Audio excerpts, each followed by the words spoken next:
Retro Log Encounter Date 310. As per our mission to explore some of the greatest older games in the RPG, adventure game, visual novel, and sometimes Metroidvania galaxies, we are about to dip into an adventure game that was lost to all but the most dedicated fans of the genre, or Star Trek fans.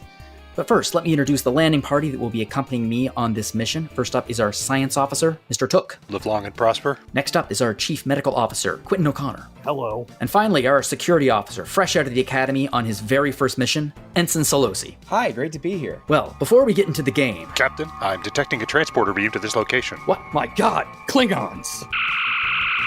Captain, look out! Klingon, back! Jutes! He's dead, Jonah. Continuing the mission is only logical. My God, man. Could you be more cold-blooded? We'll mourn him later, Quint. Right now, we need to continue on the mission. Okay, that was terrible, and I loved it. I don't want another take. That's what we're going with. Yeah. I love how bad that was. I don't think it would be better if it was better. We were going for a very specific tone, and I think we hit it on the first take. Yep. All right, so we're on to the episode now. So if you haven't gathered from that, I got to write a little piece of Star Trek fan fiction and got to do my own little Star Trek fan film there. So that was the most exciting thing about this. It's the real reason why I suggested doing this episode, actually. Yeah, so we are doing a podcast on Star Trek adventure games. And in this particular case, we're doing it on Star Trek 25th Anniversary. Now, this is a PC adventure game that came out back in 1992 originally, and it's by Interplay, and it's a pretty standard point and click adventure game. Now, there are a lot of different kinds of media out there that try to explore Star Trek the original series, I guess, fourth and fifth years of the 5-year mission, because the show got canceled after the third season. And I mean, there are lots and lots of books. There's the animated series. There was a very recent comic book series called Star Trek Year 5, which chronicled the last year of their mission. It's really, really good. This and its follow-up, Star Trek Judgment Rights, are both adventure games that kind of fill in the gap of the fourth and fifth years. And the thing about these games is in their CD-ROM versions, because remember, this was 1992 and CD-ROMs were still fairly new technology back then, they added voice acting, and more than that, they got the original cast in to record all of the voices. So this is kind of the most authentic piece of Star Trek that you can get outside of like the show itself. I'm not sure it counts as canon, but I mean, they're the actors, they're performing their characters, and yeah, it's let's just say that it's of the season 3 quality in terms of the quality of all of the episodes in the game.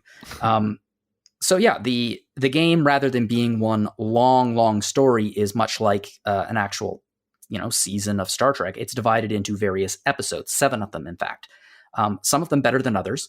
And well, let me just before we get talking about the specifics of the game and the various episodes, why don't I ask Quinton, what do you think about the game? Did you have fun playing it? Did you enjoy it? Yeah. I mean, I'm a total sucker for just about anything Star Trek, so I think it would actively have needed to be punching me through the screen to prevent me from enjoying it on some level, even like ironically. Spoilers, but that's pretty much the very last space battle in it, is them just punching you in the face through the screen. Well, yeah, that's inarguable. But yes, no, I definitely enjoyed it. I do want to give a quick shout out to the comic that you mentioned just now. Anyone who's out there who's like intentionally listening to this because it's a Star Trek TOS game, do check that out. It's a really good comic. Yes, it is. But yeah, no, I how do I answer this without jumping right into the meat of our conversation? I enjoyed it with asterisks, several asterisks. That's what I'm going to say for now. That's perfectly acceptable. Took, what did you think of it?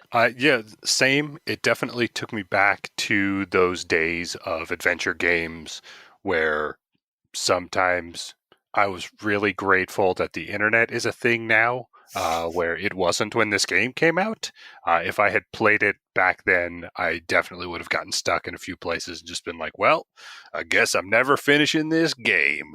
But it was great to see, the whole cast be there.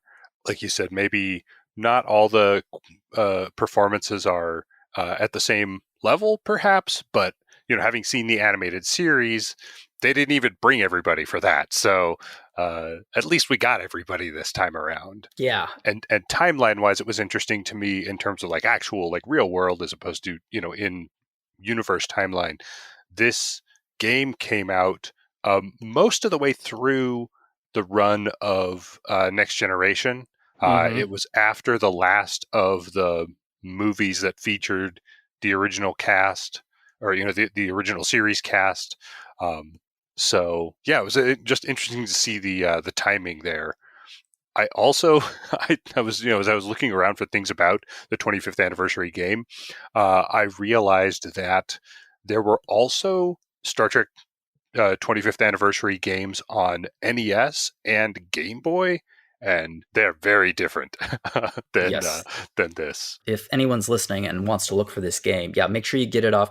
GOG has it, Steam has it, but there are two other versions. One is a Game Boy game. I don't think you're going to mistake that for this, but the NES version is surprisingly ambitious.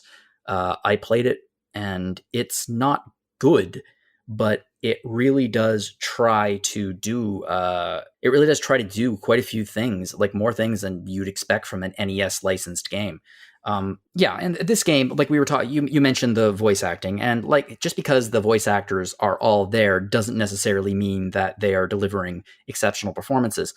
Personally, I find that I am not someone who dislikes Bill Shatner's work. In fact, I am a huge fan of Bill Shatner's work. I think that Shatner is actually a great actor, especially when he is given material that really suits him. He's a character actor. You wouldn't cast him in just anything, but if you find the right vehicle for him, I think he can deliver touching and exceptional performances.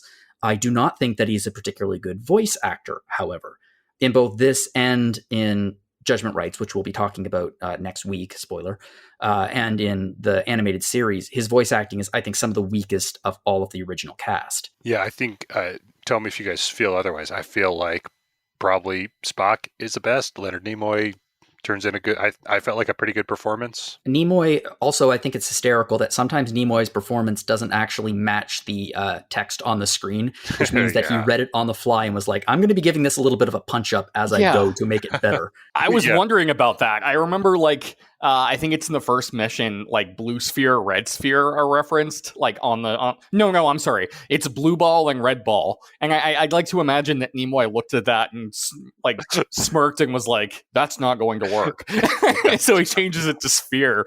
I'm not going to say blue ball. I'm not going to do this no matter how much you pay me. Spock would never say blue ball. That would be illogical. No, I definitely think Leonard Nimoy is the standout. I also agree about William Shatner being a little shaky here, and I do enjoy him as an actor as well. I completely agree. With Nimoy, as soon as I started hearing him, I was like, oh, wow, this is like the precursor to why he got the gig for Civilization 4 narrator. Listen to this guy. He's just in it. Yeah, he's just a really great voice actor. Yeah. And I mean, bless the rest of the cast, but they didn't have much to do. Yeah.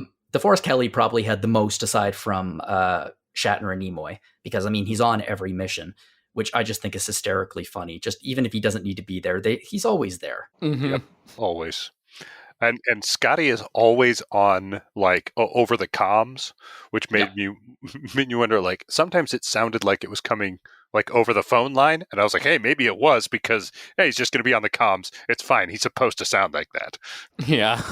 James Doohan literally phoning it in. And I like Sulu and Chekhov had like 3 lines in the entire game. Like, honestly, they could have been in and out of the recording studio in about 5.5 minutes. I literally, like, I got like a mission and a half into the game, I think. It felt like at least the first full mission. I'm pretty sure George Takei didn't say a thing. And like, I had, my short-term memory is not the best sometimes. And I'm like, okay, I saw the credits roll by at the beginning, like it's, the beginning of an episode. And I could swear George was listed there. But now I'm starting to wonder if he's just going to be like a little tiny figurine on the screen. He's never going to talk. And then he finally blurts out a line, and I'm like, oh, you're here. On the ship, Scotty and Uhura basically have the most to say. But, and everyone else does fine. They sound like their characters. No one delivers a bad performance. Even even Shatner's performance, which I don't think is good, is not terrible. It does the job, right? Yeah, I will say, this is kind of jumping ahead. I will say, like, one thing that that stood out to me with Uhura is, she didn't get a lot of chances to talk, but I can't remember if it was the last episode or the second to last episode, she got a little more chance to talk about stuff, and she was talking about the virus in the computer, and Kirk's like, "Hey, nice job figuring that out," and she's like, "Well, I can't really take credit. Some other like random crew member who we've never heard of was the one who did it." And I was like, "Come on, writers, just let her have it." Seriously, I can't remember exactly when it was either, but yeah, it was. I mean, that's sort of the writing in this is okay. Let's talk about the graphics real quick, because it is a very early 90s adventure game. Personally, I don't think it's up to the standard of like top level LucasArts or even Sierra. It's not bad. In fact, I think some of the background work and the ship work is very, very good.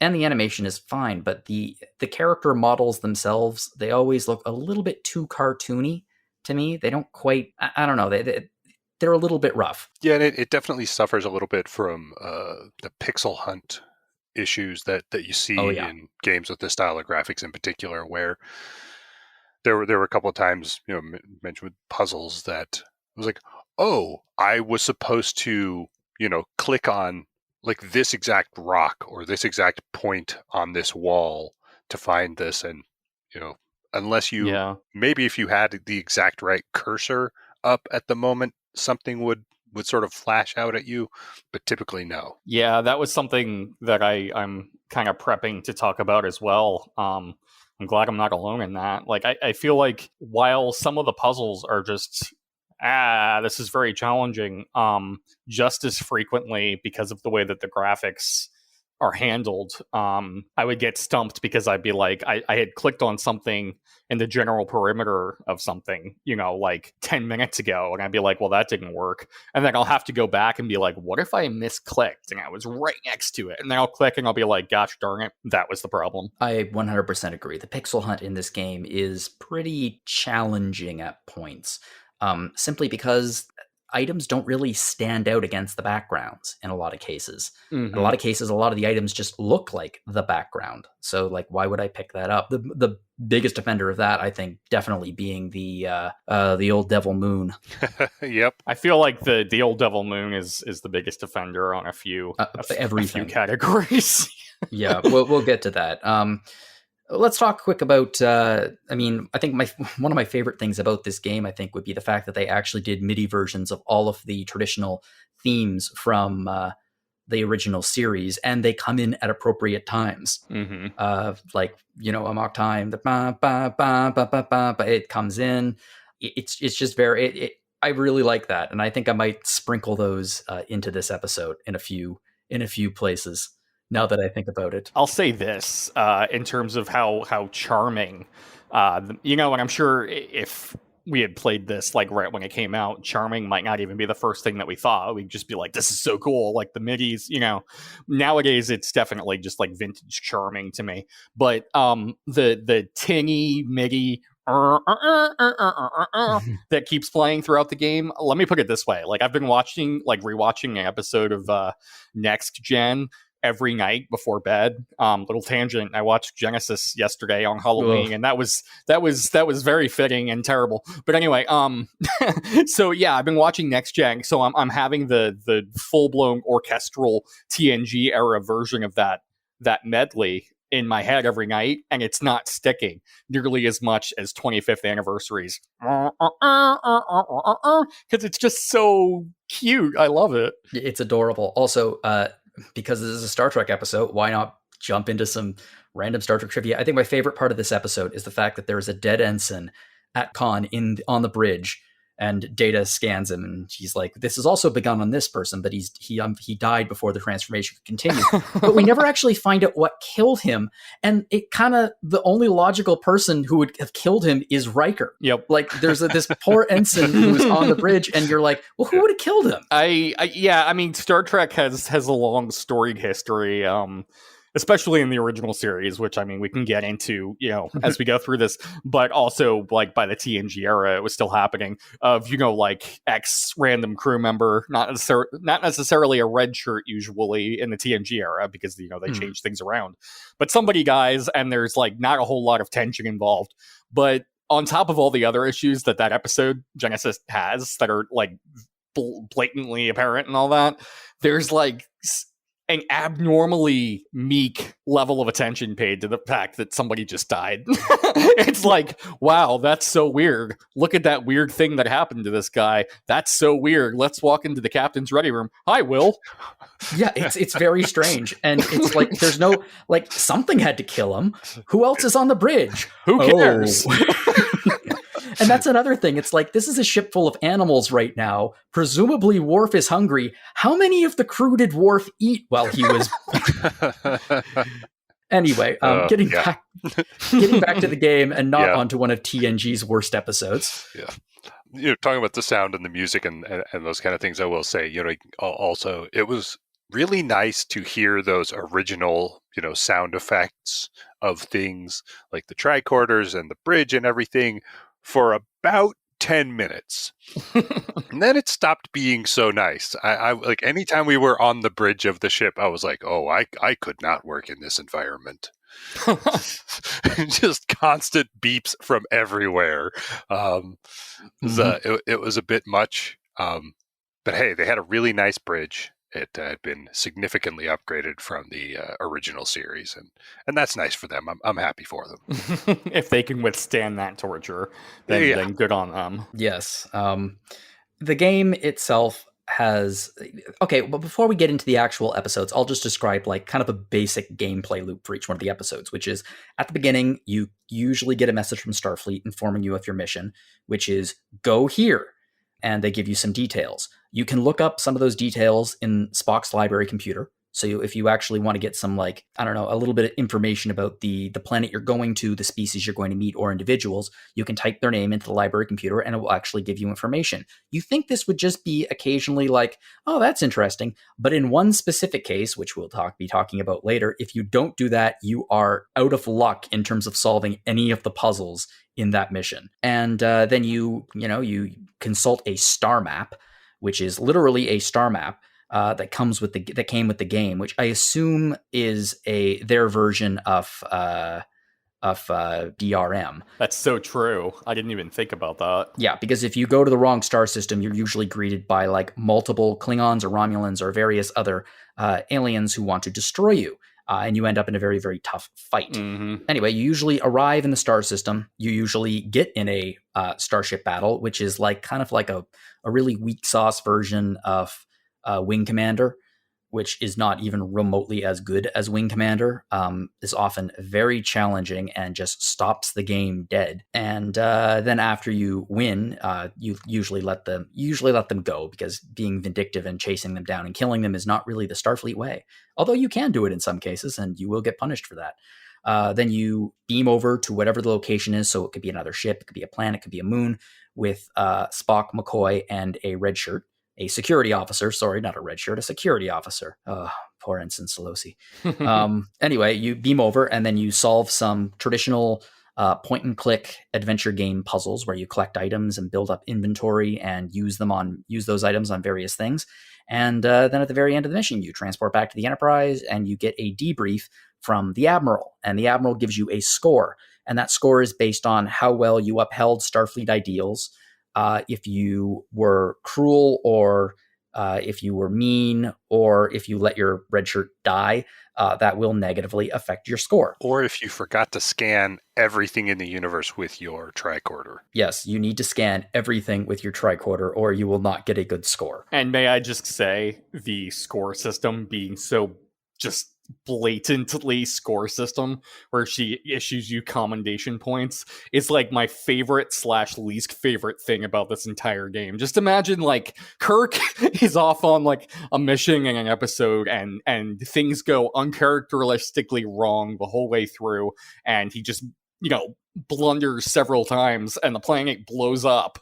And then, like, Uhura's like, incoming message from Starfleet. And Kirk's like, ah, crap, here we go. And the Admiral pops up and she's just like, no cookies for you. You don't get any commendation points for that. I am deeply, deeply upset with you. 0 points, but keep up the good work, Admiral out. Yeah, it's trying to shoehorn something into the game that works on one level. I adore the level of freedom that this game actually gives you, because you do have the ability in various missions to solve the mission in a number of different ways. And you can talk to people, and you can be diplomatic, you can be straightforward, you can be a complete jerk. It gives you a surprising amount of freedom as far as an adventure game, where there are a few different ways to do things. And I think that's really cool. Yeah, I'll just say real quick. I think because all of the dialogue choices are fully voice acted, which is just like amazing. I practically spat coffee out laughing several times hearing Bill Shatner say things that are just kind of like the uber precursor to when Shepard will say something in Mass Effect that you would never expect your Shepard to say. But this is like Kirk in general, where he's just like, he just tells somebody off just completely. And it's like, it's one of those things where, like, if I had a TOS episode on in the background and I heard that, I would quickly look at the TV like, what just happened? What? I will say, like, one of the guides that I looked at, because not gonna lie, I used to guide a bunch in this game, and the other one of the guides was like, okay, when you talk to people, try to think of, like, what would Kirk really say? Be diplomatic. And I was like, that's not really the word that typically comes to mind for me when I think of Kirk. Diplomatic. But okay, I mean, I take your meaning. Yeah. Let's dive into some of these episodes and talk about if they work as Star Trek episodes would actually be an interesting criteria for them. So the first episode starts with Demon World, and it opens up with a war game battle with the USS Republic. And I think that right off the bat, this might put a number of people off the game, because they expected to be walking into this to play a point-and-click adventure game, and they end up with a kind of crappy flight simulator. Yeah, I don't know that this would not have been an issue back when the game originally came out, but I tend to game on a laptop using a touchpad, and boy, that does not work for those panels. I definitely got to bust out the mouse for this one. I mean, I wasn't around, so to speak. I was very, very, very young when this came out, so I wasn't part of, like, the gaming community, so I can't speak definitively.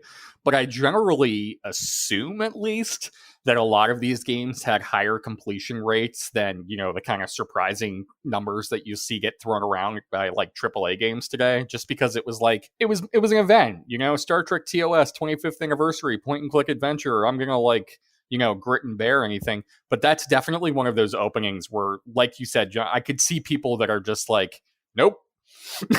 Nope, I'm done. This is, absolutely not. So yeah, what a strange note to open on. It really was. And then you get, like I said, it's kind of the prototypical mission where it's exactly what I said. You hear from Starfleet, they are going to send you to Demon World, which is that's another thing I love about this is DeForest Kelley announcing the titles at the beginning of each one, because people can't read, apparently. And it's just really awkward where he's like, Demon World. I know. I was like, wait, this didn't happen. Yeah. Demon World. Anyway, so yeah, this is I think this as a almost, the game doesn't really give you a tutorial in terms of the mechanics of the point-and-click adventure games. It kind of just assumes that you're going to be doing it. So you beam down to the planet, you get an opportunity to offend someone's religious beliefs with a really out-of-character Kirk moment. And on this planet, they're like, demons are haunting the mine. And you have to go off. And when you go off to the mine, instead of seeing demons, you see Klingons. And they shoot you, and you have to shoot them back in what you'd expect to be an action moment, but it's not. It's literally the most point-and-click adventure game, which is use phaser on Klingon. Yeah, and you phaser the Klingons, and yeah, it's a perfectly fine mission. I don't think it tells a particularly compelling story, but it touches on a lot of the Star Trek ideals, which is, there's superstition, and then there's the technology and the ancient but highly technologically advanced race behind it. And I think my favorite thing about this episode is just how easy it is to kill the red shirt. Yeah, he died for me.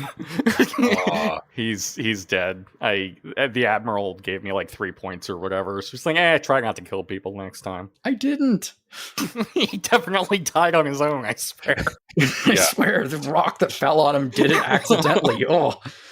But I did. It's fun. There's a compilation online of like ways to kill red shirts, and the other one is if you continuously make him touch the control panel in the mine. Eventually, like the first time he'll be like "ow," next time he'll be like "ow," and then the third time he'll just be vaporized. Beautiful, absolutely ahead of its time. But all in all, I think it's a pretty standard Star Trek plot. I do think that some of the solutions to the puzzles in this are ridiculous. Yeah, it's definitely one of those cases where there were both cases of things where it was like, I feel like I know what I need to accomplish, but I can't figure out how you want me to accomplish this. But then also, like, what am I even trying to do right now? Yeah, I think that's kind of like, and again, I enjoy this game overall for what it is, certainly like the flavor of it. But I think that's one of the marks of a truly great adventure game that this game, it doesn't really apply to. Is a minimal number of times where you feel exactly what you just said, which was, I know what I'm trying to do, but I have no idea how you want me to do it. That's just like the worst artificial brick wall that will just pull you out. I agree. And I think that part of the scoring system, which you mentioned drove you crazy, and I agree with you, is scan everything. And I think that's part of how you solve the puzzle in this game. You literally have to scan everything on screen, everything, with a tricorder. And annoyingly, sometimes there are 2 tricorders you have to scan with. But that will give you clues and things like that to solve the puzzle. But at the very end of this, you make contact with a technologically advanced race, and you give them a skull, I think, isn't it? Yeah, and I didn't want to do that. I was really afraid. I thought he was going to be offended or something. Like, Kirk just busks out a skull of like one of his ancestors, or well, descendants, I guess. Yeah, from his bag, and because you never really have Kirk, seldom does Kirk say something when you just click on something like that. I was just expecting, like, if I was like asleep like that for millions of years, and then this primate thing just shows up and like shows me a skull of one of my species, I'd be like, okay, you need to leave, because I feel very emotional right now. I was not expecting the response that I got. I think it's, as an opening mission, it's perfectly fine. I think the writers get a better hold of like Star Trek plots and actually trying to tell a complete story with each episode as they go on. But as far as this first one goes, it's pretty standard. There's nothing really that goes on in it aside from you killing red shirts accidentally, which is hysterically funny. Yep. So let's move on to Hijacked, which I actually really, really love this mission. I think it might be one of my favorite missions in the game. First off, when I was a kid, whenever another ship would show up on screen, I would be like, yeah. And whenever we'd actually get to go on another ship, I would love it even more. Like if going on, like whenever they would beam over to another Galaxy class vessel, I was always fascinated by the idea that there were like identical ships flying around in space. So you get to transport over to another Starfleet ship, and it looks like the Enterprise, but it's not the Enterprise. And I really liked that as a kid, and I liked it as an adult as well. Now, this episode is one of multiples in this game with these Elasi pirates. I don't remember them from the series. Am I forgetting something? No, the Elasi pirates were a creation of this, which is okay. It's a little weird. I mean, there's no real shortage of other species that they could have picked. They could have picked anything. They could have picked, I don't know, Orion pirates, for example. There's a mention in one of the computer log files that you can look up, you mentioned earlier, of them really bullying these Andorians that moved to their planet. I was like, boy, the Andorians have always been kind of portrayed as kind of bullies and such themselves. Mm-hmm. I'm not really buying that these guys are bullying them. I can't remember what's the guy's name that like what's the guy's name in this mission? The main Elasi captain. It's not coming to me, but like his swagger when he's seated like in that chair when he's talking like on the view screen is like off the charts. Like I can only buy them bullying the Andorians if like they never got out of their chairs and just held that position. The guy's just like armchairing it like he's had 6 beers and he's ready to blow anything up that gets in its way to stop Kirk. Mm-hmm. I bought it. This mission has 2 of my favorite things in the game, actually. One of which being like the darkest thing ever, which is if you just try to let the crew out of the you. Okay, in the mission, you beam over to the USS Masada, and it's been taken over by Alassi pirates. And if you try to let the crew out of the brig, a bomb goes off and kills the entire crew in the brig. Yep. And just the vaguely like reaction of all of the awaiting of the landing party is hysterically funny to me. That sucks. Yeah. Oh no. There are a number of ways to get them killed too, like a number of different things that you could try thinking, is this how I solve this puzzle? Boom, bomb goes off. Yeah, right. there are aspects in that mission that just feel like peak MacGyver to me, and the opportunity to just like, what if MacGyver epic failed an episode is written in hijacked DNA, I think. Yes. But here's something that I didn't do this, but again, I was watching some clips on YouTube just to see how many ways you could screw up the mission. You can get real creative with this mission on how to solve it. You will get a 0-point score, but you can save the crew from the bomb. Then you can transport the bomb onto the bridge, which kills all of the Alassi pirates, but unfortunately also destroys the Masada, which crashes into a nearby planet, killing everybody but Kirk, Spock, and McCoy. Wow. I did not know that. That is, I hesitate to use the word beautiful, but creative. Like if I was Starfleet, I would give Kirk some points for creativity on that. It'd be like, hell, okay. Look, Kirk, let me level with you. Try not to do that twice. Once is legendary. I'll give you 3 points. Not even sure how you pulled that off. I don't know either, Admiral. I was just clicking everything I could possibly. I mean, indeed. Yeah. So I think that's a pretty fun mission, personally. The next mission is Love's Labor Jeopardized, which is another. Here's the thing about this game. It misses opportunities and it does references that don't mean a thing. For example, Carol Marcus is in this mission, who is Kirk's ex-girlfriend and mother of his child. And not only do we get like 3 words between them, and they're very, very civil with like no hints of anything going on. I noticed when I scanned there's a device behind her, and if I scanned it, it basically was like, oh, elbow to the ribs. That's the device from the movies. Remember that? Oh yes. Like this is the Genesis device.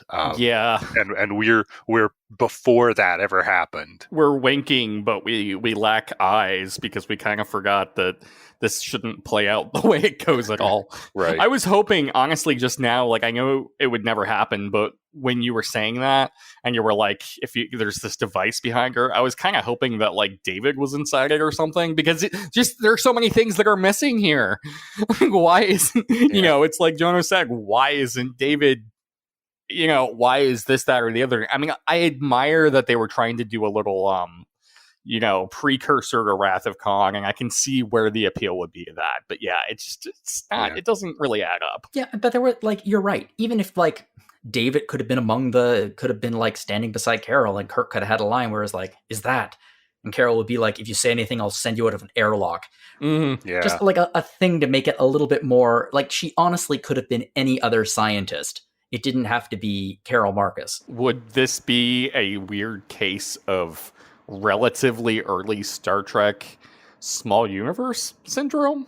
I've never really thought about Trek having that problem in 1992, but here we are. One thing that is maybe good to remember is that again, the internet wasn't a thing back then, so they probably had a lot more limited information to work with in terms of like when did when's the exact timeline of all these things, where for us pretty easy to look that stuff up. I got to imagine they had access to some show Bibles and things like that we don't have access to, but I don't know. Message boards would have been a thing in 1992, and I imagine that there would have been quite a few walkthroughs on those message boards for Star Trek fans, and quite a few ASCII, ASCII, like little things in the message board posts. I love those things. Yeah. This mission I think is fine. it drives me crazy that Carol's in it and there's nothing made of it.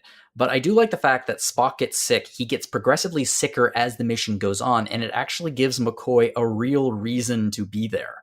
Like, it gives him something to do. Is this the one with the laughing gas? Yes, this is the one with the Romulan and Vulcan laughing gas. And McCoy just like makes the jab about like, why don't you huff some of this or whatever, Spock? And I was just like, yeah, little moments like that really pull me back into the show. It's moments where the three of them get to interact with each other and make jokes, and that's what really sells the game. Yeah, definitely. Okay, well, let's move on to the next one, which is yet another cameo that I don't feel goes particularly anywhere, which is good old Harry Mudd shows up. Yeah. This is Another Fine Mess is the name of the episode, and Harry Mudd shows up as kind of like a smuggler / he finds a ship full of advanced technology, and he is trying to figure out what to do with it. And Alassi pirates show up, and they're going after Harry, and Kirk has to save him. And then they end up on the crew ends up on this alien ship, and they have to repair a few things and figure out what the mysteries are on it. And I guess it doesn't really work for me because Harry Mudd, first off, Harry Mudd's not actually played by, what's his name? Corman. I'm blanking on the actor's name. I don't know. Roger Corman's the only thing coming up to me, and I know that's Roger not Cornell. Right. Yeah, Roger Cornell. That's it. Oh, Cornell. I thought you said Corman, and I was like, Roger Corman. He's a director. Between the two of us, we got the right name. Yeah, he shows up, but he's not played by him, and that's the reason why apparently Mudd's face is in shadow on the view screens, because they didn't have his likeness rights. Oh, wow. Well, first of all, I think they missed a trick right off the bat by labeling this episode Another Fine Mess, because while it ends up fitting, arguably a little too aptly, it was TOS and later on TAS tradition to throw the word mud into these episode titles. So if they had called it Another Fine Mud, I would have been there like from the start, but they missed a trick. And I was like, oh, okay. Yeah, I don't know. Like, I don't really have a lot to say on this one. It doesn't pull me in any real direction. The timeline seemed weird on this one because he talks about it like, oh, hey, I like got here and I found this stuff. And then like, oh, except I've been selling this stuff to people for a while now, and how much of it was there that you're back here for who knows the umpteenth visit to pick up more, and they're just now coming at you because they figured out stuff that you didn't figure out about how this, the things you've been selling work. I don't know. Yeah, I see where you're coming from there. It was muddy. Oh. I appreciate that. I will allow this because that was terrible. But yes, and also unfortunately we get another combat mission in this one, which is just riveting. Yeah, I imagine that someone on the production team, and the teams were fairly small back then. Somebody was just there, or maybe the studio was just like, we have to have action somewhere. Here, use this very primitive little MS-DOS program simulation to make something bad.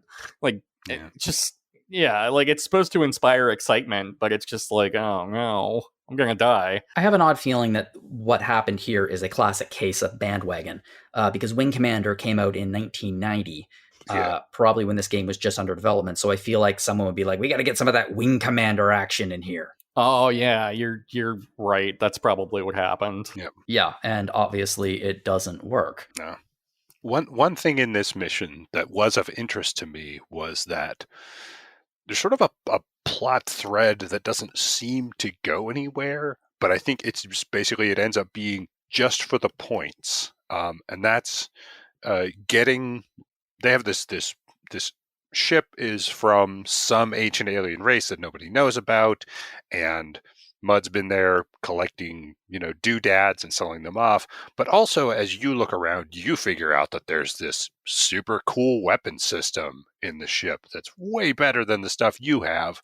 And if you do the right things, then you can basically get one of their super cool torpedoes loaded into such a position that Scotty can beam it away onto the Enterprise later on. But there's no, if you didn't do that, it wouldn't stop you from completing your mission. It has no impact on what you're trying to accomplish.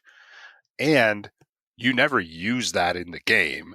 It's not like he's beaming it over to the ship so that they can fire it at something. It's just like, oh, I got some points for that, I guess.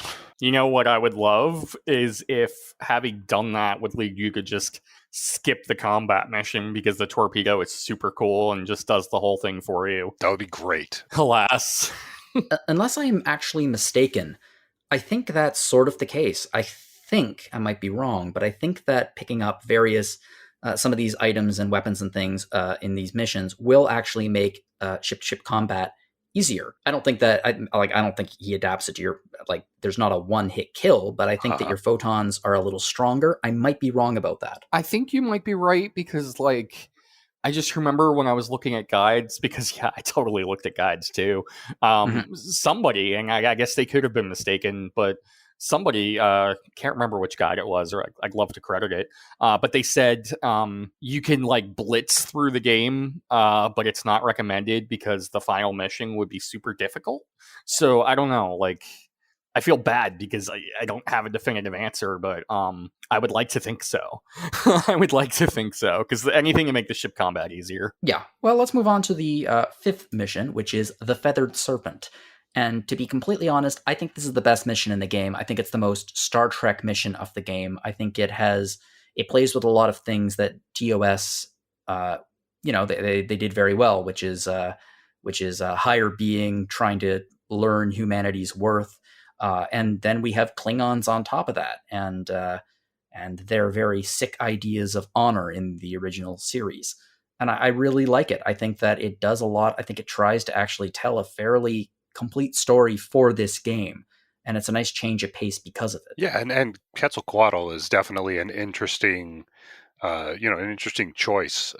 Not somebody that would probably get brought up a lot in these things. And I really liked the fact that it was, I don't know, it tried to be sympathetic. Basically, Kirk is, he tells Quetzalcoatl is the higher being. He tells the Enterprise folks, oh, well, I'm peace is the most important thing to me. I feel like if anybody gets a taste of peace, they'll eventually give up war because peace is so much better. And Kirk's like, yeah, but your followers just sacrifice people all the time. And yeah, and his reaction isn't oh yeah, that's what I really mean. His reaction is oh, that's not what I meant at all. They got that really wrong. I feel super bad. It was beautiful. I love that. Yes, this is 100% my favorite mission in the game as well. And I was so going to bring up that exact exchange, but it makes me so happy that you did instead, because it means at least two of us walked away from that moment. That was better than some TOS season 1 and 2 right there. Yeah, the opening moments with that and being put through the various trials, including one of my favorite things is when is this the mission? This is the mission where you pick up the snake, right? Yes. Yeah. Put it in your pocket. Yep. Putting a snake in your pocket. But then there's some later thing where he's like, that'd be pretty dangerous. You have a poisonous snake in your pocket. Sorry, there's just a lot. There's a lot going on with you saying Kirk has a poisonous snake in his pocket. Yeah. What is this podcast rated again? What am I allowed to say? Yeah, no, and they incorporate the Klingons so TOS, TM in such a TOS trademark way. Adversarial, kind of trickster, weird, wonky honor system, like you mentioned. Ultimately, kind of okay, we'll have to set things aside, or I guess, I could just die if you let me, Kirk. It's yeah, I really appreciate everything about that one. I like that there's multiple solutions too. You can, depending on how you answer things, Quetzalcoatl can just die, and that's it. And that's the end of the mission. Yeah, there are 3 endings to this, which is the first one being you complete the Klingon challenge and you return to the courtroom, but it's still a show trial. So, and this particular Klingon has no honor.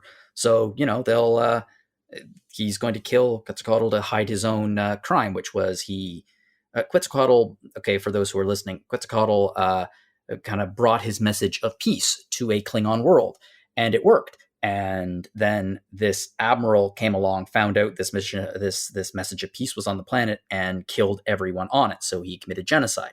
And then he blamed Quetzalcoatl. So he's trying to escape his own culpability, which is why the Klingons want him. So yeah, if you complete the Klingon challenge, it doesn't matter because the admiral will still, kill Quetzalcoatl. Or you can, again, find another highly advanced race who lived on this planet, and they will take care of the problem for you. And they'll take the admiral and they'll say, okay, we're sentencing you to death for genocide against your own people. And then if you agree with it, and then you go back to the Enterprise and you be a jerk to the Klingons who are asking what happened to their commander, you'll end up in a battle between the Enterprise and the Klingons, and Spock will get really angry at you. And Spock will be like, why did you initiate that battle? There was no need for it. Yeah, when the higher life forms are basically like, well, you, Sir Klingon, are gonna die. I had Kirk kind of bail him out. But I looked it up afterward because I was like, I wonder what kind of point reduction you would get if he dies. And apparently, like, his death in particular, like you electing to let him die, that singular event, like within its own context and nothing afterward, doesn't affect the score, which is really interesting to me. So if you just kind of feel a little bloodthirsty, that specific decision won't affect anything, which to me means that the admiral might be racist, but I'm not going to get into that. Yeah, well, I mean, Starfleet was pretty racist against the Klingons. Even Kirk's racist against the Klingon bastard. Yeah, isn't one of the lines, like, during the show trial, like, there's nothing uglier than a gloating Klingon or something like that? Like, if Chang had taken that line, I'm probably butchering a little bit, but if Chang had taken that line from the game somehow in a movie, Undiscovered Country, I feel like Kirk would just be like, oh, you got me. Is there anything else either of you would like to say about this mission? I will just ask, I guess, so at the end, when you're dealing with this higher life form, there's this puzzle with gems, and if you put the right ones down, then a good thing happens, and if you put the wrong ones down, then a bad thing happens. Was there anything that I missed that suggested what the right answer was? Because I didn't see anything. I just ended up trying a few different things and reloading until I guessed right. I did the same thing. It's one of those missions, or it's one of those missions in this game where it's like the puzzles, I guess they make a sort of sense, but not really. And you have to be, I mean, to be completely frank, the final puzzle in this mission is cake compared to the next one, in my opinion. Well, let's move on to that one then. Which sets the stage. Yeah. That old devil moon. Yeah. So, fairly standard Star Trek plot for this particular episode.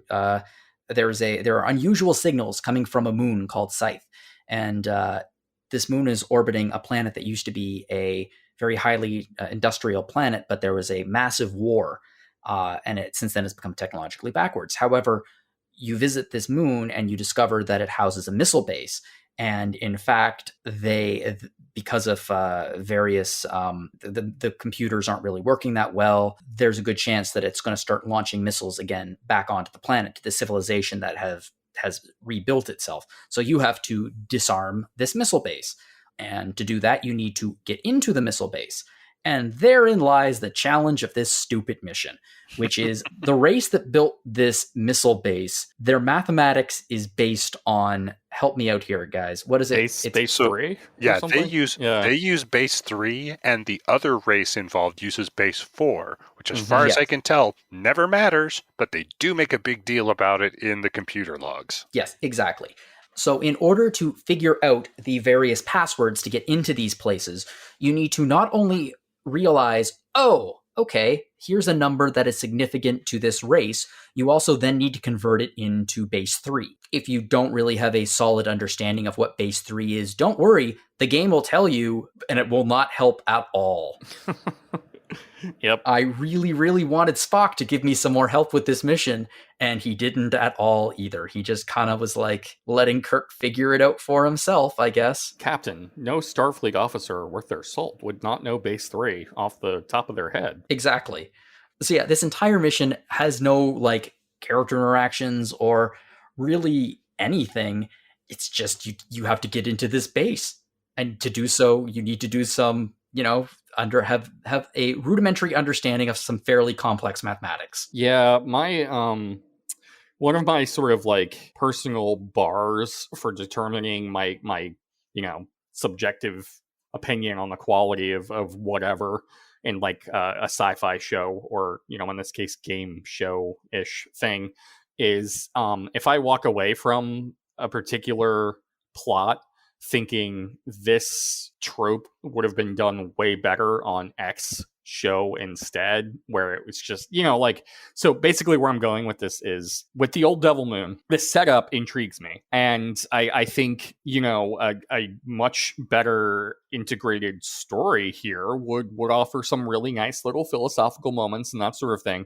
But the way that it ends up going, where it's just these incredibly difficult, obtuse puzzles, and like you said, no real character interactions or something, I think I would take like an old school Stargate SG-1 episode version of this instead, where the team in that show is always going to these different planets and all that. Just have Richard D. Anderson's Jack O'Neill like berate the people for having blown themselves up, turning into some action fights, have the people all be like, we shouldn't have done that, huh? Have the requisite like evil, go old at the end that they have to kill, and that be that. Because there's nothing philosophical here going on anyway, and these puzzles are killing me. So just don't do this. Well, in that case, you would have had Daniel Jackson figuring out the whole Base 3 thing, and then true, but he can do that. Else, right? Well, no, I mean like he can do that, not me. Yeah, well, that's what I mean. Is you would have had like somebody who, like that logically would have made sense for him to do that, to figure that out in the show. Exactly. And I think the real issue with this is that you don't have a way to find out any of that information once you're in a position to need it. Mm-hmm. Where like you had to use the ship's computer and look up the right things before you went down to the planet, or else you can't find that out. It's so true. Like, I think if this were like a real thing that was happening, I'm basically saying if Star Trek TOS 25th anniversary, CD-ROM game was real. But you know what I mean? Like, in the moment, if I was going to go down on that planet, sure, I would be like, okay, I'm really living this situation. Lives are on the line. I will like memorize what I'm listening to.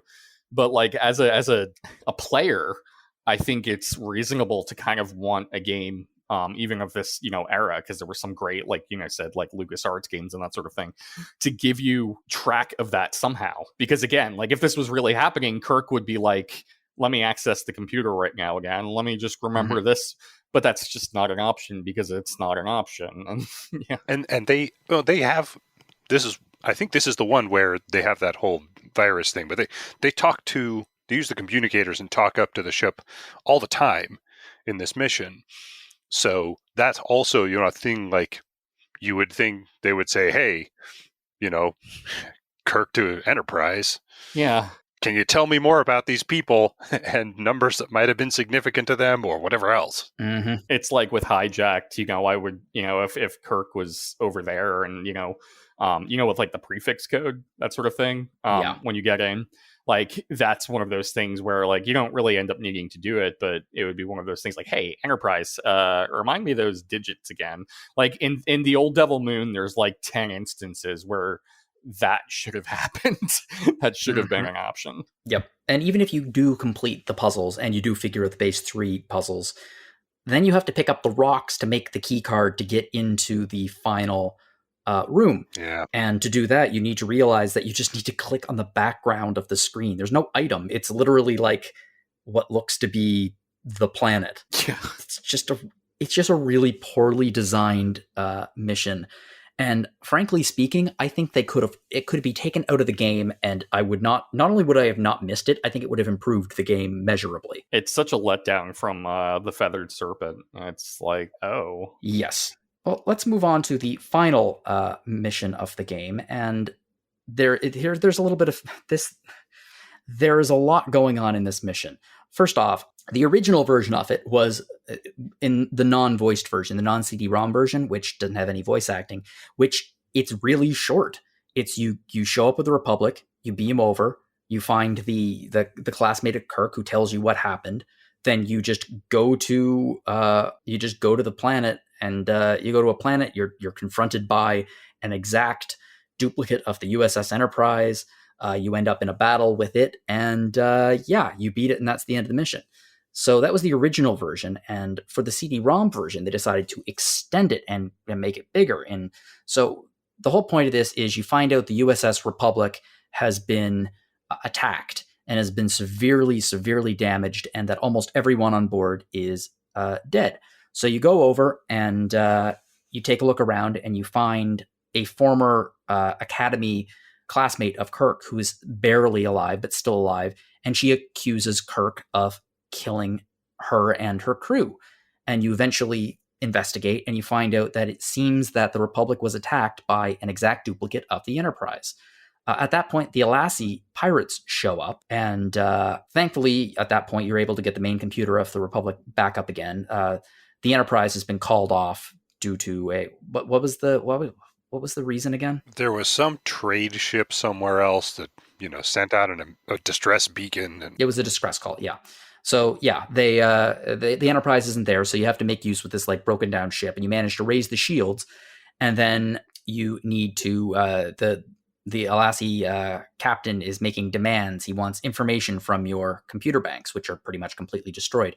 So you have to buy some time to get to the Republic's torpedo bays, which have been damaged, and bypass the hull breaches and fire a photon torpedo at the Sollosi ship and cripple it. And then the Enterprise will show up, and then the mission continues, as I said before, where they go to this other location, and then they have to fight the exact duplicate of the Enterprise. One problem being that it's a really, really poorly coded mission and insanely buggy, to the point where if you do not do things in the exact right order, it will create a fail state. You can lock yourself out of the solution for no reason whatsoever. And really, like, doing the thing that causes the fail state is the 100% logical thing to do. Oh yeah. Yeah, like I appreciate because I read up on like how the original very short version of this plays out. I definitely appreciate the broader scope. I think bugs notwithstanding, and we'll get into this in a moment, but that final space battle notwithstanding, I think there's some pretty good content here. But they must have had to rush with expanding it, because at one point I remember Spock, I can't remember specifically what it was, but like Spock should have known something that like the flag didn't trigger or something, and he had like no solution.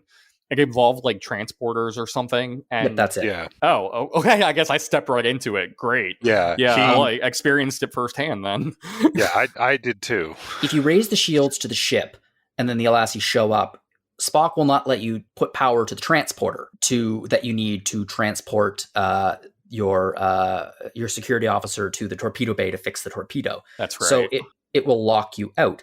And I'm not going to lie, I actually didn't beat the game, because there is a very basic feature that this game should have that isn't there, which is restart mission. If you lock yourself out in the very last mission of the game and you've saved, because why wouldn't you? Yeah. Then you're locked. There's no possible way to beat the game. You can't do it. And that's what happened to me. And I was like, I'm not going to play through the entire game again to get to the ending when I know exactly what I need to do. I didn't even get a chance to fight the Enterprise. Now it's funny, because the first time I played this game, I must have just missed the bug, because I did fight the Enterprise too. And it's a nightmare of a fight. Yeah. Like whatever steroids this fake Enterprise is on, I feel like our Enterprise would have just randomly survived self-destruct in a search for Spock.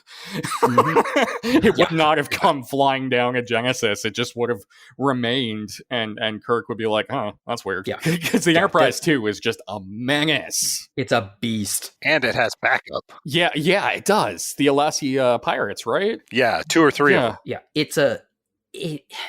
If you don't like the space combat in this game, the last bit of space combat is the worst of it. So if the first mission put you off of the game with its space combat, then the last mission will definitely put you off the game with it. And it's such a shame because I feel like without the space combat, the game still works perfectly well. If they took a different tact, if they did a slightly different version of the space combat, I'd like much more in line with the point and click adventure games where they were puzzles to solve rather than knockoff Wing Commander references. Yeah. Like, I think it would have been better, but they didn't. Oh, we'll definitely talk about that some more in next week's game. Yes, we will. We will. I want to add real quick. If you do enjoy the space combat in 25th anniversary, let us know. I want to know that someone out there does, because I've never met you. I've never met you ever. And what if we're wrong and everybody loves it and we're just like wrong? Like, I want to meet you.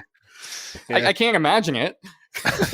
Another thing that drives me crazy about this last mission is the Dr. Burdell. Yes. Yeah. He is the commander of the Enterprise 2, and he is a member of the Vardane species. And apparently Kirk has had encounters with this guy. Went back when he was a lieutenant. Yeah. But like, this is not canon. We've never met this man before. This is not established canon in any episode of Star Trek, and it's not established in any prior missions in this game. So it's just like, we don't actually get to see the reason why they have this animosity between them. And that's such a shame, because it would have been interesting if there was like a flashback mission to like his time on the Farragut where Kirk met this guy, and they could have done it. That's what we get for those who didn't play. That's what we get is like a 2-line interaction between the two of them, where the guy's like, "Hey, I bet you didn't expect to see me again," and Kirk's like, "No, let me give some exposition of that one time that we met before." Yeah, it's like when I think about how most television nowadays is far more serialized, and the episodic fare is, outside of like procedurals and that sort of thing has gone by the wayside. Sometimes I miss it. I think as Star Trek fans, it's only natural, and then sometimes I remember some of the tropes involved with shows that were mostly episodic that like always kind of grated against me, especially if they're done poorly. And this is one of them. I think the two that I'm always like, on if I'm rewatching like an episodic sci-fi show is, the first one is this, which is where, it's like, yes, nefarious person from my past. Yeah, yes, nefarious hero from my past, and you never got that build up. And I respect that 25th anniversary is trying to be episodic, but like you two said, I think make a little exception here. And then the other one is just like, so-and-so character runs into an old flame, which is usually really boring. But I guess that happens with Carol Marcus here, but you wouldn't know it. Yep. You wouldn't know it. Yeah, I agree. Like, that could have used some build up, which again, I guess we'll get into with Judgment Rights next week, doing that a little bit better. Yeah, I think that Star Trek Judgment Rights, we'll be getting into it next week, but it uses the same engine, so it doesn't look that much better. It looks a little bit better, but not like that much better. All the voice acting is still there. If it's I think Kirk gets a little bit better in it, and the supporting cast has a bit more to do than in this game. Yeah. But I think the biggest improvement for me between Star Trek 25th Anniversary and Star Trek Judgment Rights is the quality of the writing. Yes. I think the writing in Judgment Rights is way better. Yeah. If 25th Anniversary is like one non-canon universe depiction of season 4, so to speak, then I would say if Judgment Rights is season 5, everyone would agree that the show went out on a bang. Like, it definitely picked back up again. Yeah. And speaking of the years, like, that is kind of, if you do, and I am watching this on YouTube, but if you do make it through that last fight, we talked about being so nasty, like, basically that's the end. That's like, it's the end of an episode, and it's the end of a year. Yeah. The Admiral says, "Oh, here's your commendation points for this last mission, and hey, this year you did however you did, be that great or lousy or whatever, and everybody's like, time for some shore leave. Because that's the obsession of the Enterprise crew is just, we want shore leave, because that always goes well for the that Enterprise works out crew. just great. Yeah, it's Oh, yeah. like Super it's like restful. it's the TNJ era with Ryza. It's just like, ooh, and Enterprise too. I think don't you want to go to Ryza? No, I know what happens there. Nothing good happens there for long. And when it is good, then like your one-off lover is evil or something. I'm not going there. It's surely for the USS Enterprise is we're just going to go to a planet full of robots that are possessed by the spirit of Jack the Ripper. Yeah. Anyway, yeah, so that is Star Trek 25th anniversary, and what are your takeaways? Do you think that Star Trek fans should play this? Non-Star Trek fans should play this? What do you think? I guess I would say if you're not a Star Trek fan, unless you just like really want to play every adventure game ever, I would skip this one. If you are a Star Trek fan, it's a little tougher to say. If you're like a really rabid fan and again, you want to consume every piece of Star Trek thing, then sure. If you're not, if you just enjoy it, I would personally say feel free to skip this one and just jump straight to Judgment Rights. But that's me. Yeah, I would. I think I would put it this way, and it's more or less what you just said. If I meet someone who's like a burgeoning Star Trek fan or something like that, and they're like, I want to consume all this supplementary material, but it's so vast, I have no idea where to start.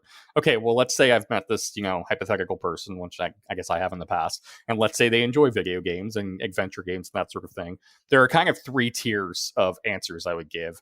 If they want to experience just the best of the best, like the best books, the best comics, the best games, this would not be on there. In the middle there's like this huge swath of stuff that's like okay to decent, and this would be there. And then the last category is just like if you want to enjoy like the absolute trash too. Like I wouldn't go that far with this. Like that would be the worst books, the worst comics, the worst games, and this is like firmly in the middle. Well, either way, they can't borrow my copy of Star Trek Next Generation meets the X-Men or my copy of Star Trek meets Transformers. I'm hanging on to those ones. Are they bad? It's a lot of fun. What? Really? It's the original series crew meets Transformers. Oh, that's awesome. Yeah, you get a transforming Enterprise and everything. Next Generation meets X-Men. I don't know. It's not the worst thing I've ever read, but it's got a lot of issues. It does give them a chance to make a joke about Captain Picard and Professor Xavier. I would need that. Yeah, that'd be a start. If I have to say this, the company that's doing Star Trek comics right now, IDW Publishing, they have done some actually amazing Star Trek comics over the last little while. And some of the things they have done are so batshit insane crazy that I can't believe that they got published. Like, and they're actually good in places. Like the Star Trek Doctor Who crossover comics are actually good. Yeah, they are. I need to get those. They're really good. The Year 5 comics are really, really good. The most insane comic ever, which is the Star Trek Planet of the Apes crossover. It's great. Haven't read that one, but I believe it. The Star Trek Green Lantern Spectrum War, which combines the rebooted universe with the War of Lights from Green Lantern.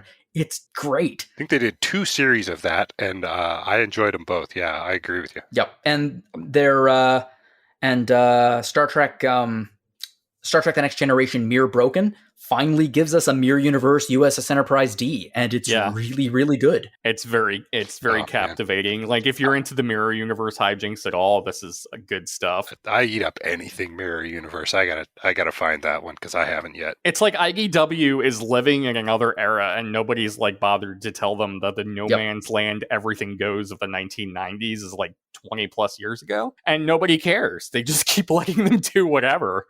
The thing you actually might really like about Mirror Broken took is that they actually put it in continuity. It's not a different Mirror Universe. It's the Mirror Universe. And they come up with the most ingenious possible way to get around the whole DS9, the Terran Empire is no more, which is that the Terran Empire has been decimated to the point where they really only are a deal in their own star system. And they're just like the Terran Empire are now pirates. Nice. And it works really, really well. Anyway, Yeah, so if we're talking about Star Trek comics, I guess this is about time to this episode to come to an end. So, I did steal a little thing from Sollosi there. So, let's do a little bit of housekeeping. So, next week, we're going to be playing Star Trek Judgment Rights, which is the direct sequel to this game. And I might mention a few things about some other Star Trek adventure games and what I think is one of the biggest lost opportunities in Star Trek history, video game history, which is Secret of Vulcan Fury. If anyone has heard about that, I'll be talking more about that next week. We have lots of episodes coming out for Retro Encounter. In December, we're going to be taking a look at Final Fantasy V. I'm hosting that episode. I'm super excited because Final Fantasy V is an amazing game, and we have some really, really great people who are going to be on the podcast with us to talk about it, and we'll do a good old-fashioned retro-style breakdown. Do not worry, though, despite the apparent death of one Mr. Sollosi early in this episode, Sollosi will be back. He is not going anywhere. Yeah, and if you enjoyed this podcast, if you enjoy podcasts about various RPGs, we have some other podcasts for RPG fan. We have Random Encounter, which I host, and that is bi-weekly on Mondays. And that's where we just talk about whatever's random, whatever's going on, talking about reviews and features on the site, that kind of thing. We have RPG Fans' music podcast, Rhythm Encounter, where we dig deep into the music of games and talk about what they do, why they work. The last episode was all about the title music of games, and it was hosted by Alana, and she just knocked it out of the park. She did such an amazing job. And we have Phoenix Edge, which is with Hat and Eric, and that is on YouTube. And it really delves into like RPG news. I think they've been off a little while, but I think they're coming back. So stay tuned for that. For this podcast, if you have anything you'd like to tell us, if you want to comment on this episode or have ideas for future episodes or just have questions that you'd like answered, you can fire off an email to retro@rpgfan.com. You can also comment on the boards. You can visit our Facebook page. We have Instagram, Twitter, Discord. RPG Fan has Twitch streaming every single day, so be sure to do that. Review us on iTunes, Google Play, whatever you listen to your podcasts on. Personally, I use Overcast, love it, but I do not judge. We love feedback, so if you'd like to do that, and also if you think that somebody else would enjoy this podcast, if you have a friend who really likes RPGs or adventure games, or they're a Star Trek fan, please send this episode their way and let them give it a listen. In the meantime, if you want to get in contact with me, Jono Logan, you can find me at Jono_Logan on Twitter, or you can fire me off an email at jlogan@rpgfan.com. Or if you have something for a Random Encounter, you can fire off an email to podcast@rpgfan.com. And let's talk to our surviving cast member, or surviving members of the landing party here. Took, where can we find you? I think I try to stay pretty off the radar on social media, so emailing me at johnt@rpgfan.com is pretty much your way. Cool. And Quinton, where can we find you? Well, first of all, we're never actually going to mourn Sollosi, are we? We've just never. I don't see it happening. I would love to give out his contact. We'll mourn him later, Quint. But he's but he's dead, so I won't. True to the show. You can find me on Twitter at Quinton Writes. That's QuintonWrites. Or you can email me at quintonc@rpgfan.com. And you want to know what? You are absolutely right. If you want to get a hold of Sollosi or you want to see him, you can find him at The Real Monsoon on Twitter. And yeah, so I hope you enjoyed this episode. We will be back in 1 week with Star Trek Judgment Rights. And until then, may the great bird of the galaxy roost on your planet.